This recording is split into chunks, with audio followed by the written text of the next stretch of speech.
تو قرآن بھی کہہ رہا ہے کہ ہم تم کو ضرور آزمائیں گے، اور اللہ جس کو جتنا قریب کرنا چاہتا ہے اس کو اتنا ہی آزماتا بھی ہے۔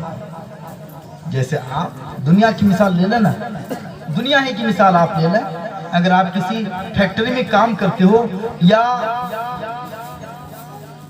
کسی دکان میں کام کرتے ہو تو پتا ہے دکاندار آپ کو آزماتا ہے، طرح طرح سے جانچ کرتا ہے کہ یہ بھروسے کے قابل ہے کہ نہیں، میں چلا جاؤں گا تو یہ میری دکان سنبھالے گا یا چوری کر لے گا، آزماتا ہے نا۔ تو جس کو جتنا قریب کرنا چاہتا ہے، جس کو جتنی بڑی ذمہ داری دینا چاہتا ہے، دکاندار اتنا ہی اس کو جانچتا ہے، پرکھتا ہے۔ ایسے ہی پیارے اللہ تعالیٰ جس کو جتنا بڑا قریب کرنا چاہتا ہے، جس کو جتنا بڑا دوست بنانا چاہتا ہے، جس کو جتنا جنت کا سب سے اونچا مقام دینا چاہتا ہے، اللہ تعالیٰ اس کو اتنا ہی آزماتا ہے۔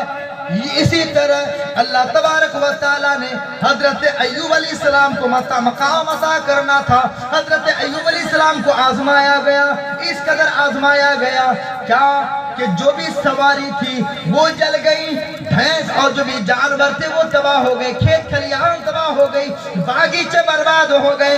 آخر میں اللہ تبارک و تعالیٰ نے حضرت ایوب علیہ السلام کے جسم میں پھوڑے ڈال دیے، اس میں کیڑے پڑ گئے، کیڑے پڑ گئے، کیڑے۔ اللہ اکبر۔ روایت میں آتا ہے کہ حضرت ایوب علیہ السلام نے اتنا صبر کا مظاہرہ کیا کہ وہ کیڑے جو بدن پر تھے، وہ کیڑے اگر بدن سے نکل کر زمین پہ گرتے تھے تو حضرت ایوب علیہ السلام ان کیڑوں کو اٹھا کر بدن میں ڈال دیتے تھے اور اللہ کی بارگاہ میں یوں کہتے تھے، میرے مولا یہ تیرے سپاہی ہے جو میری رکھوالی کے لیے میرے بدن پہ ہے، اور تو اللہ کی سپاہی ہے، تو مجھ کو چھوڑ کے کیوں جا رہا ہے؟ تو یہاں جتنا رہے گا میرا مولا اتنا خوش ہوگا، تو جتنا میرا خون چوسے گا میرا مولا اتنا راضی ہوگا، اس لیے کہ میں مولا کے امتحان پر صابر ہوں، صبر کر رہا ہوں۔ اللہ اکبر۔ جب مکمل صبر کا مظاہرہ کیا، جب پورا امتحان میں کامیاب ہو گیا تو پھر جا کر کے حضرت ایوب علیہ السلام کو میں واقعہ، مکمل واقعہ نہیں سنا رہا ہوں ورنہ 1 گھنٹہ لگ جائے گا، واقعہ کا سنا رہا ہوں، صرف اشارہ کر رہا ہوں۔ حضرت ایوب علیہ السلام، حضرت ایوب نے اللہ کی بارگاہ میں دعا کی تو اللہ نے فرمایا کہ پاؤں مارو، وہاں پہ چشمہ اولے گا، ایک چشمے کے پانی سے نہانا اور ایک پانی کو پی لینا، تم شفا یاب ہو جاؤ گے۔ پھر حضرت ایوب علیہ السلام کو شفا مل گئی، اور جو بیماری تھی قریباً 100 سال آپ بیماری میں مبتلا رہے۔ ایک روایت میں 70 سال ہے، ایک روایت میں 100 سال ہے۔ 100 سال تک آپ مریض رہے اور جسم میں آبلہ پائی کے آپ شکار رہے، کیڑے مکوڑوں نے آپ کے جسم کو بہت اذیتیں پہنچائی، اور یہ اذیت از خود نہ تھی، خدا کی طرف سے امتحان تھا۔ اللہ اکبر، اللہ اکبر۔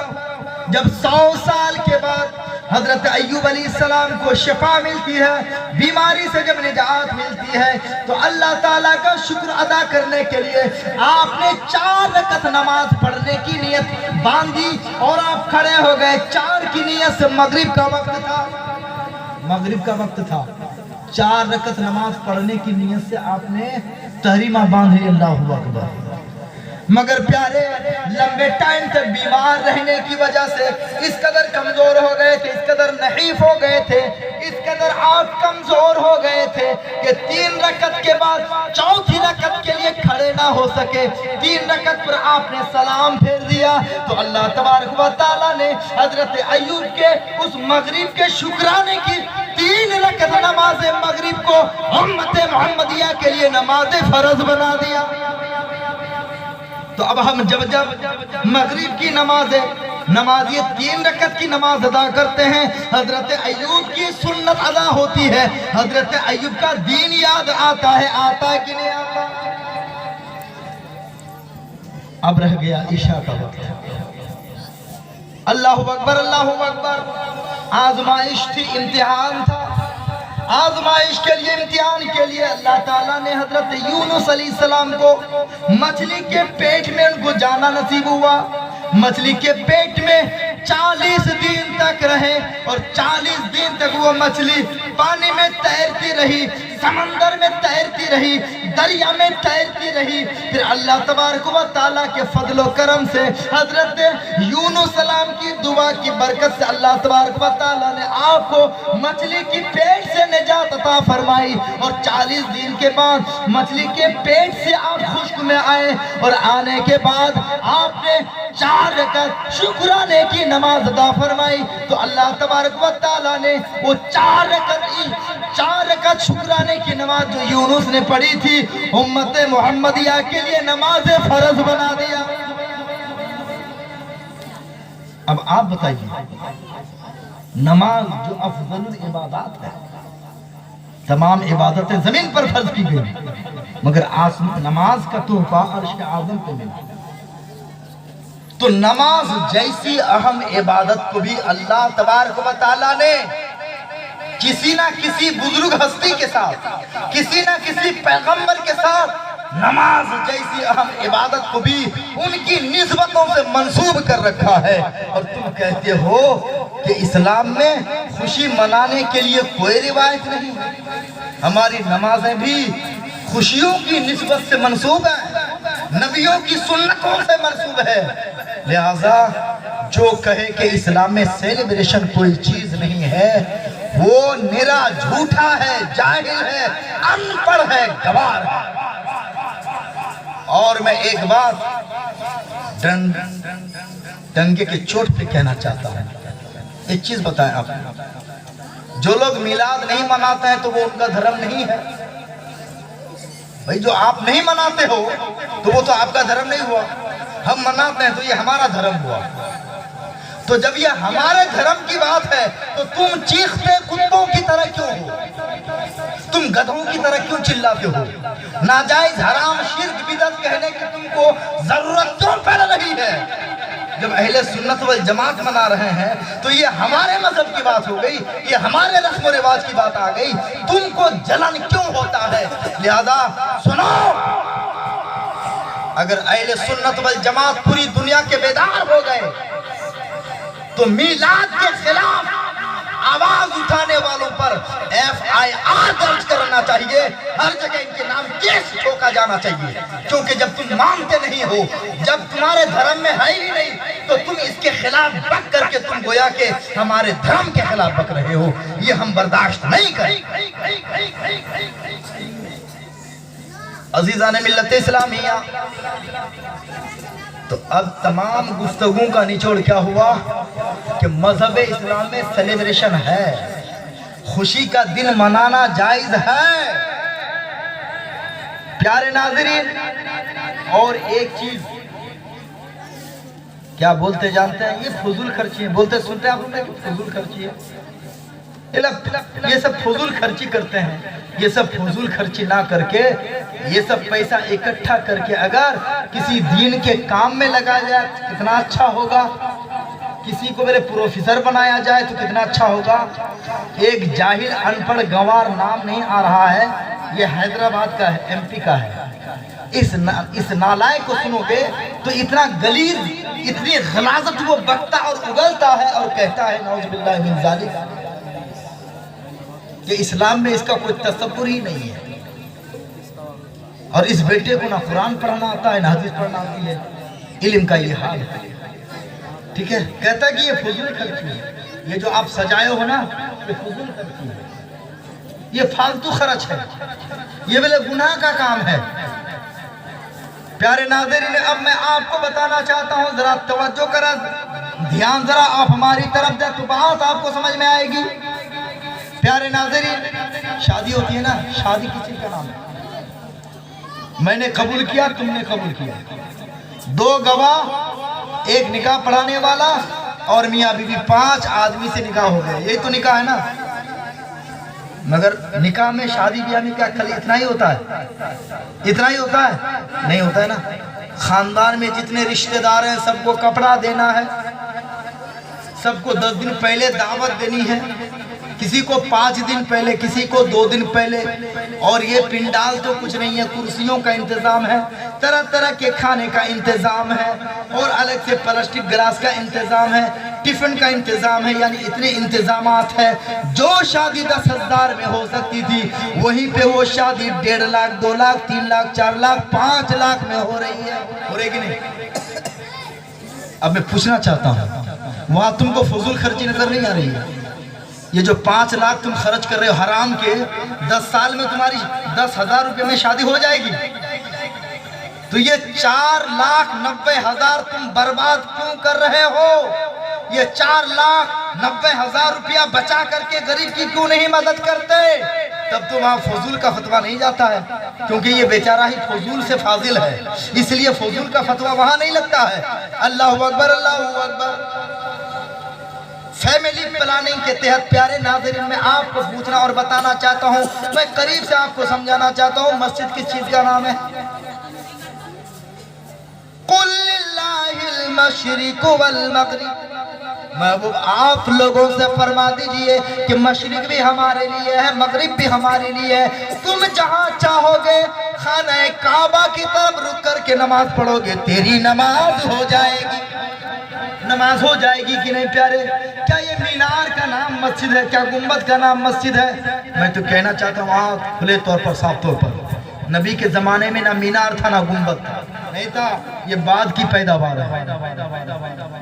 ایک ایک مینار میں لاکھوں لاکھ روپے خرچ کیے جا رہے ہیں کہ نہیں؟ ایک ایک گنبد میں لاکھوں لاکھ روپے خرچ کیے جا رہے ہیں کہ ہم ناجائز نہیں کریں کہ وہ ناجائز ہے، مگر یہ جو میلاد ہی پہ فضول خرچی کا فتویٰ صرف یہ میلاد ہی میں وہ لگاتے ہیں، یہ نالائق، یہ حرام خور نبی کا کلمہ پڑھتا ہے، مگر نبی کے نام پر جب خوشی منانے کی بات آتی ہے تو پھر بھی فضول کا فتویٰ آ جاتا ہے. تو یہ مینار 100 200 300 فیٹ اونچائی کا یہ آپ مینار بناتے ہیں. اسلام میں تو اس مینار کی کوئی حیثیت نہیں ہے کہ تم اتنا لمبا مینار بناؤ. حضور کے زمانے میں نہیں تھا، گنبد میں نہیں تھا، تو کیوں بناتے ہو آپ؟ یہاں لاکھوں لاکھ روپے خرچہ کرتے ہو. اگر وہ مینار نہ ہو، گنبد نہ ہو تو کیا نماز نہیں ہوگی؟ مسجد کے اندر اگر ٹائلز نہ لگاؤ تو کیا وہ مسجد نہیں ہوگی، نماز نہیں ہوگی کیا؟ عزیزان ملت اسلامیہ، وہاں تو کوئی فضول نہیں بکتا ہے.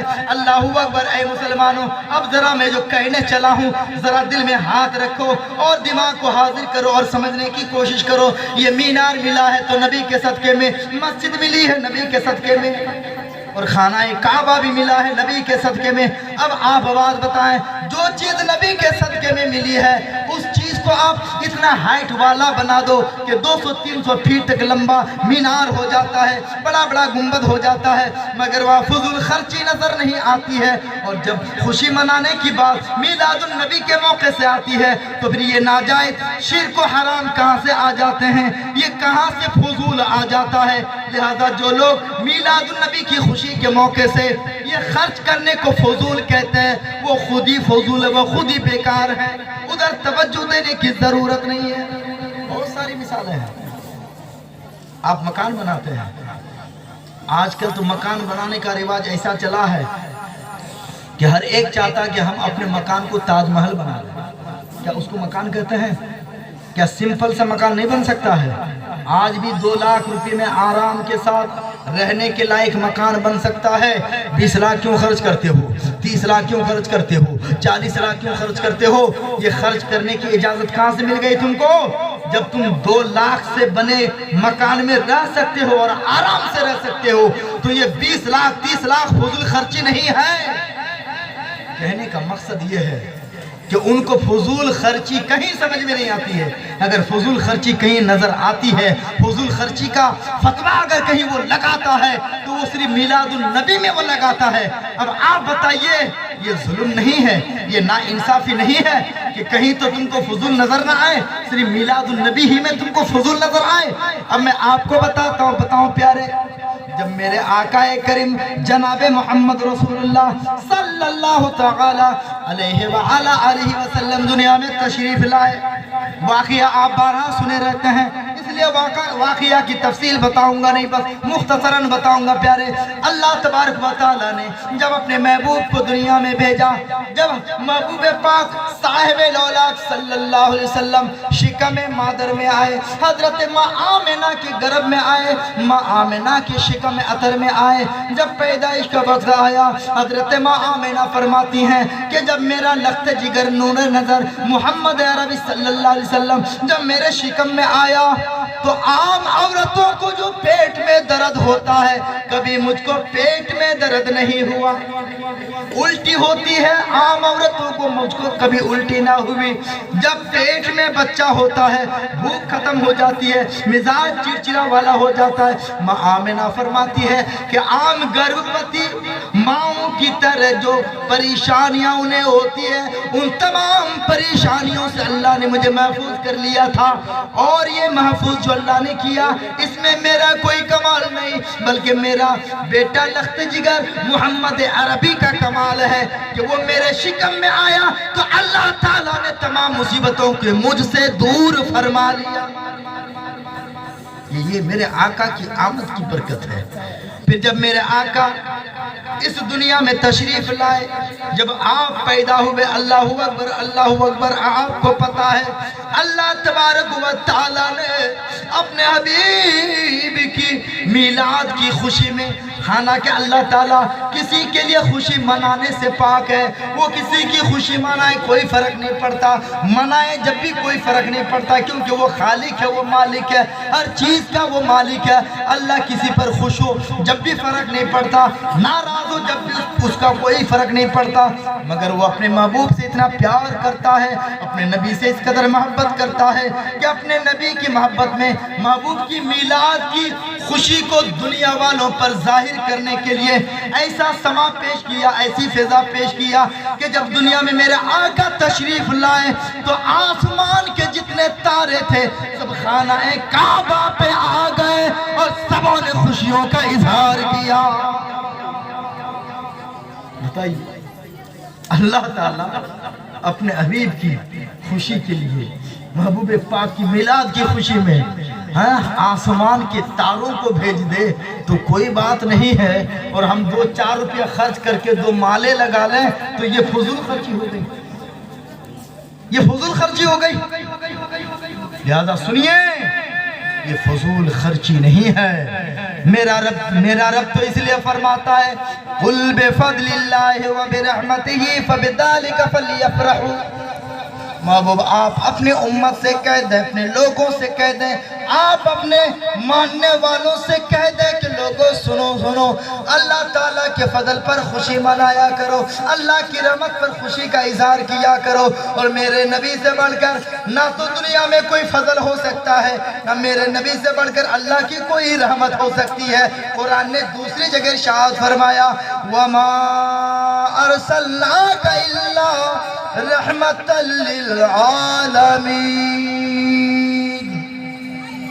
اے محبوب، ہم نے آپ کو ساری کائنات کے لیے رحمت بنا کر بھیجا، آپ کی پوری ذات رحمت ہے، ماتھا بھی رحمت، ہاتھ بھی رحمت، انگلیاں رحمت، پیٹ رحمت، قدم رحمت، یہ زلف معمر یہ رحمت، داڑھی کے بال یہ رحمت۔ پیارے ناظرین ذرا غور تو کیجیے، توجہ، آپ کے گھر میں، کسی کے بھی گھر میں ایک بچہ پیدا ہوتا ہے، کالا کلوٹا لنگڑا ہے، پھر بھی کہتا ہے نا یہ میرا لال ہے، یہ میرا چاند ہے، اتنا کالا کلوٹا پھر بھی بولتا ہے میرا چاند ہے۔ کیوں؟ کیونکہ وہ آپ کا بیٹا ہے نا، اور آپ کبھی بھی ناخوش نہیں ہوتے ہو، بیٹا لنگڑا ہو چاہے کالا کلوٹا کیوں نہ ہو، پھر بھی کہتے یہ میرا لال ہے، یہ میرا چاند ہے، یہ میرا سورج ہے، یہ میری آنکھوں کا نور ہے، دل کی دھڑکن ہے۔ واہ بھئی، میلاد کو شرک کہنے والے اپنے کالے کلوٹے بیٹے کو چاند کہتا ہے اور اس پر خوشی منایا کرتا ہے، عقیقہ کیا کرتا ہے۔ اور اگر ربیع الاول شریف کا مہینہ آئے اور ماننے والے عشاق خوشی کا اظہار کریں تو بس فتویٰ لگ گیا کہ یہ تو شرک ہو گیا، یہ تو بدعت ہو گئی، یہ تو ناجائز ہو گیا۔ مگر یا واضح رہے کہ اللہ تبارک و تعالیٰ نے یہ آپ کو بہت پہلے سے معلوم ہے، بہت سارے علماء نے بتایا ہوگا آپ کو، یہاں ہمارے حضرت بیٹھے ہیں، ادھر ہمارے مولانا بیٹھے ہیں، آپ کو ضرور بتایا ہوگا انہوں نے کہ اگر نبی دنیا میں تشریف نہ لاتے تو کچھ بھی نہ ہوتا، یہ تو سب کو پتا ہے، دہرانے کی ضرورت نہیں ہے۔ میرے نبی دنیا میں تشریف نہ لاتے تو کچھ بھی نہ آتا، نہ یہ فرشی زمین بچھائی جاتی، نہ آسمان کا شامیانہ لگایا جاتا، نہ یہ چاند کے کمکمے لگائے جاتے، اور نہ ہی یہ چاند کو لگایا جاتا، نہ سورج کو بجھایا جاتا، نہ یہ ستارے لگائے جاتے، کچھ بھی نہ ہوتا۔ لولا ما خلقت الافلاک والارضین، اے محبوب اگر آپ کو پیدا کرنا مقصود نہ ہوتا، نہ آسمان پیدا کرتا، نہ زمین پیدا کرتا، غرض یہ کہ کائنات کی کسی چیز کو میں پیدا نہ کرتا، پیدا اسی لیے کیا محبوب کہ آپ کو پیدا کیا، اور آپ کے صدقے میں ان سب کو پیدا کیا۔ پیارے ناظرین، گھر میں بچہ پیدا ہے تو اس کی خوشی میں ہر سال سیلیبریشن مناتے ہیں نا، برتھ ڈے مناتے ہیں نا۔ برتھ ڈے منانا جائز ہے کہ ناجائز ہے؟ یہ مسئلہ سننا چاہتے ہیں کہ آپ لوگ سننا چاہتے ہیں؟ مناتے بھی ہیں آپ لوگ؟ کون کون مناتے ہیں؟ ہاتھ اٹھائیے تو کون کون منایا ہے برتھ ڈے؟ ہاتھ اٹھائیے۔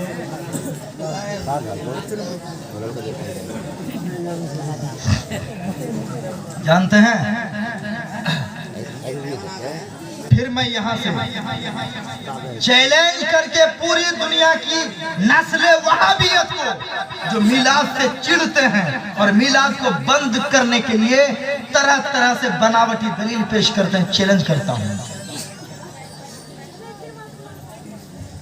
برتھ ڈے منانا جائز بھی ہے، ناجائز بھی ہے، مگر وہابیہ صرف ناجائز ہی کہتے ہیں، اور ان کے ناجائز کہنے کی مجھے پتا ہے تاکہ اسی کے ذریعے جو میلاد النبی یہ لوگ مناتے ہیں یہ بند ہو جائے۔ مگر واضح رہے، نبی پاک صلی اللہ علیہ وسلم کی میلاد کو برتھ ڈے کہنا جائز نہیں ہے، مگر وہ برتھ ڈے کو ناجائز کہہ اس لیے رہے ہیں تاکہ لوگوں کے دماغ میں، ذہن میں، تصور میں، خیال میں یہ بات ڈالی جائے کہ لوگوں جس طرح تم اپنا برتھ ڈے نہیں منا سکتے تو نبی کا بھی برتھ ڈے نہیں منا سکتے۔ اس سے وہ کہنا یہی چاہتے ہیں، مگر اب میں آپ کو بتا دیتا ہوں، وہ لوگ ناجائز ہی کرتے ہیں برتھ ڈے کو، مگر ہمارے یہاں برتھ ڈے منانا جائز بھی ہے اور ناجائز بھی۔ اگر کوئی برتھ ڈے منانے میں ناجائز کام کرتا ہے، دیکھتے ہیں نا طرح طرح کا ناجائز کام ہوتا ہے برتھ ڈے کے اندر، لڑکا لڑکی کا رقص کیا جاتا ہے، لڑکے اور لڑکی ایک ساتھ ہو کر کے ڈانس بھی کرتے ہیں، اور اس میں کیک وغیرہ کچھ بنا کر کے چاقو سے کاٹتے ہیں، اور کاٹنے کے بعد اس کو منہ میں ملتے بھی ہیں، بہت سارے لوگ کرتے ہیں، جو یہودیوں کا طریقہ ہے۔ اب اگر کوئی یہودیوں کا طریقہ سمجھ کر یہودیوں کے طرز پر اگر کوئی برتھ ڈے مناتا ہے تو یہ ناجائز ہے، اور اگر دھیان میں، خیال میں یہودیوں کا دھیان نہیں ہے، نصارہ کا خیال نہیں ہے کہ وہ مناتا ہے کہ نہیں مناتا، آپ ایسے ہی مناتے ہیں۔ اور یہ ہے کہ جس دن بچہ پیدا ہوا تھا اس دن اگر آپ فاتحہ خوانی کی شکل میں برتھ ڈے منائیں تو یہ منانا ناجائز نہیں ہے۔ مسئلہ سمجھ میں آ گیا بات؟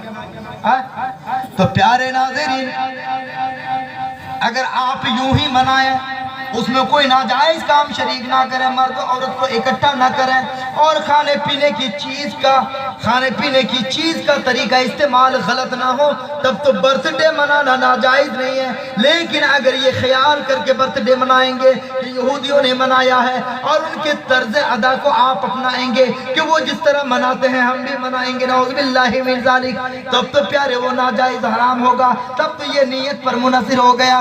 لیکن واضح رہے کہ برتھ ڈے کا جو طریقہ ہے اور برتھ ڈے کا جو تصور ہے وہ عید میلاد النبی کے ساتھ اس کا کوئی لینا دینا نہیں ہے، کیونکہ جشن عید میلاد النبی کسی خاص آدمی کے لیے نہیں ہے، بلکہ جشن عید میلاد النبی کی خوشی والے تہوار میں کائنات کے تمام مسلمان برابر کے شریک ہیں، لہذا خوش دلی کے ساتھ منائیں گے۔ پیارے ناظرین، رات کافی ہو گئی ہے،